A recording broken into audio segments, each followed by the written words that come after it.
स्वागत है इस एक्सप्लेनर में। आज हम लगभग एक सदी पुराने एक ऐसी जियोलॉजिकल कोल्ड केस को खोलने वाले हैं जो नेचर की खूबसूरती और एक जबरदस्त साइंटिफिक सस्पेंस का एकदम परफेक्ट कॉम्बिनेशन है। तो चलिए सीधे इस मिस्ट्री में चलते हैं। तो बिना किसी देरी के सीधे इस अजीबो-गरीब रहस्य पर आते हैं जो डेथ वैली की सबसे उलझा देने वाली पहेलियों में से एक है। एक बहुत ही बड़ा सवाल अक्सर दिमाग में आता है कि आखिर 320 किलो के भारी भरकम पत्थर एक बिल्कुल समतल रेगिस्तानी झील की सतह पर बिना किसी की मदद के अपने आप कैसे घूम सकते हैं। मतलब 1 मिनट के लिए इस बारे में सोचिए। ये बात सुनने में जितनी असंभव लगती है, इसका अंदाजा इस नंबर से लगाया जा सकता है। इनमें से कुछ सेलिंग स्टोन्स यानी चलने वाले पत्थर इतने भारी होते हैं कि इनका वजन 320 किलोग्राम तक चला जाता है। एक बहुत बड़ा डोलोमाइट ब्लॉक है जिसका नाम कैरन रखा गया है। और सबसे चौंकाने वाली बात यह है कि इतने भारी होने के बावजूद ये पत्थर अपने पीछे सैकड़ों फीट लंबे निशान छोड़ जाते हैं, वो भी बिना किसी ह्यूमन या एनिमल इंटरफेरेंस के।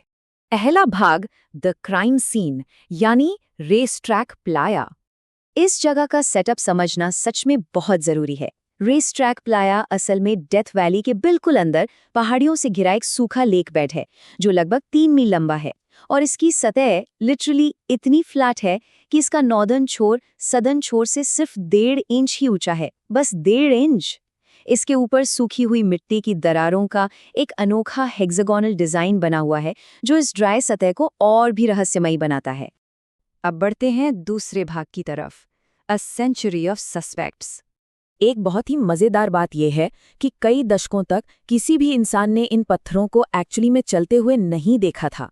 अगर हम साइंटिफिक डिटेक्टिव्स की टाइमलाइन पर गौर करें तो जोसेफ क्रुक नाम के एक प्रोस्पेक्टर की 1915 की पहली कहानी से लेकर 1948 की पहली जियोलॉजिकल रिपोर्ट और फिर 2014 की आधुनिक साइंटिफिक मॉनिटरिंग तक इस रहस्य को सुलझाने की पूरी लंबी कड़ी यहाँ जुड़ती हुई नजर आती है। क्योंकि ये पत्थर किसी के भी सामने कभी नहीं हिले, इसलिए उन दिनों इन्फॉर्मेशन की कमी को पूरा करने के लिए लोगों ने सच में कुछ अजीबोगरीब और वाइल्ड कल्पनाएं करनी शुरू कर दीं। जैसे कुछ लोगों का मानना था कि ये किसी सुपरनैचुरल ताकत का काम है, तो किसी ने कहा कि एलियंस आते हैं इन्हें खिसकाने। कुछ थ्योरीज आईं कि तूफान जैसी तेज हवाएं इन्हें धकेल रही हैं या फिर मैग्नेटिक फील्ड्स का कमाल है। यहाँ तक कि कुछ लोगों ने तो बस ये मान लिया कि ये जरूर आसपास के शैतानी लोगों का कोई प्रैंक है। फिर आता है 1968 का साल।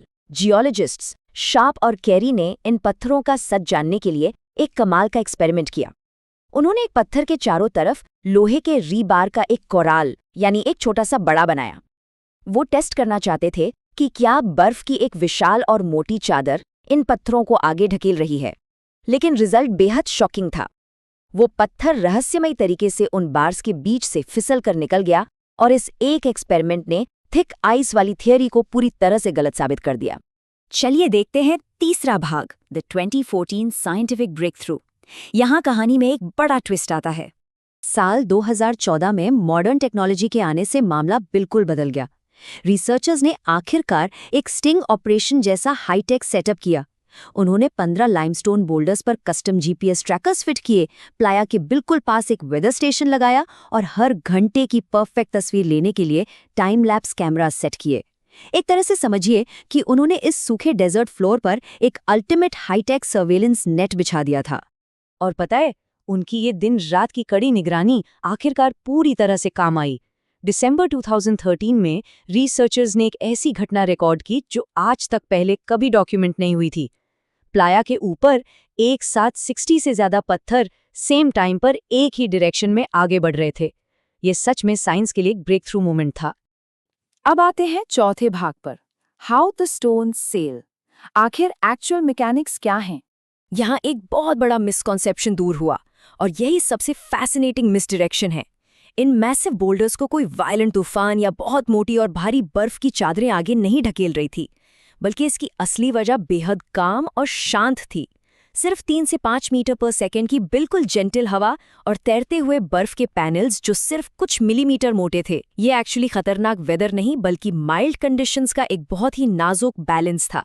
इस पूरे प्रोसेस को जियोलॉजिस्ट्स आइस शव फिनोमिनन कहते हैं और ये 4 बिल्कुल स्पेसिफिक स्टेप्स पर डिपेंड करता है।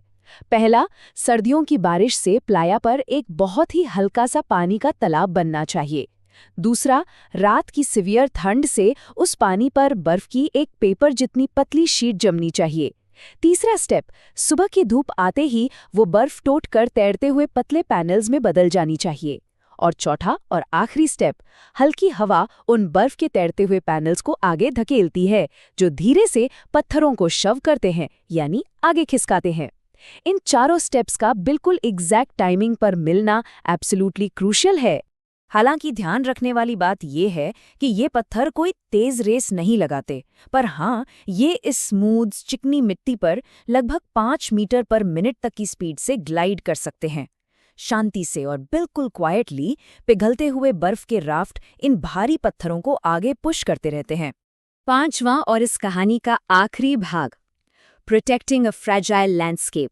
हमने ये नेचुरल मिस्ट्री तो सक्सेसफुली सॉल्व कर ली, लेकिन इस एक्सप्लेनर में इस बात को पॉइंट आउट करना बहुत ज़रूरी है कि आज प्लाया का ये प्रिस्टीन एनवायरनमेंट किसी हार्श डेजर्ट वेदर की वजह से नहीं, बल्कि डायरेक्टली मॉडर्न ह्यूमन वैंडलिज्म के खतरे में है। चोरी किए गए पत्थर, जमीन पर लोगों द्वारा खुदाई करके लिखे गए इनिशियल्स और इलीगल ऑफ रोडिंग की वजह से इस बेहद अनोखी जगह को लगातार नुकसान पहुंच रहा है। इस नुकसान की सीरियसनेस इस एक सिंगल फिगर से साफ समझ आती है। सॉल्ट पैन पर अपने इनिशियल्स उकेरना या किसी एक नेचुरल पत्थर को उसकी जगह से हटाने जैसे अपराध में लगभग $15,000 तक का एक हेवी फाइन लग सकता है।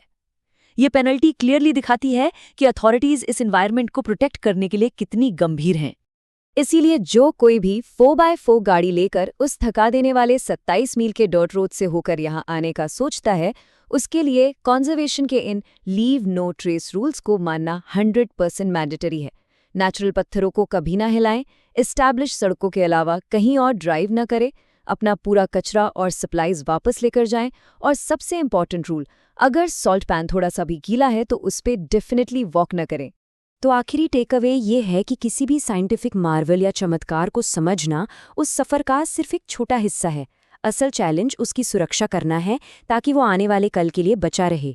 इस एक्सप्लेनर को इस एक स्ट्रांगली प्रोवोकेटिव थॉट के साथ एंड करते हैं। नेचर की सबसे प्यारी और बड़ी मिस्ट्रीज सच में बहुत डेलिकेट और फ्रेजाइल होती हैं। क्या हम आने वाली जनरेशन्स के लिए इन सेलिंग स्टोन्स को हमेशा के लिए प्रिजर्व करने वाली जनरेशन बनेंगे, या फिर उनके इस प्योर और खूबसूरत नेचुरल कैनवस को बुरी तरह डिस्ट्रॉय करने वाली? ये सच में ध्यान देने लायक एक बेहद गंभीर सवाल है।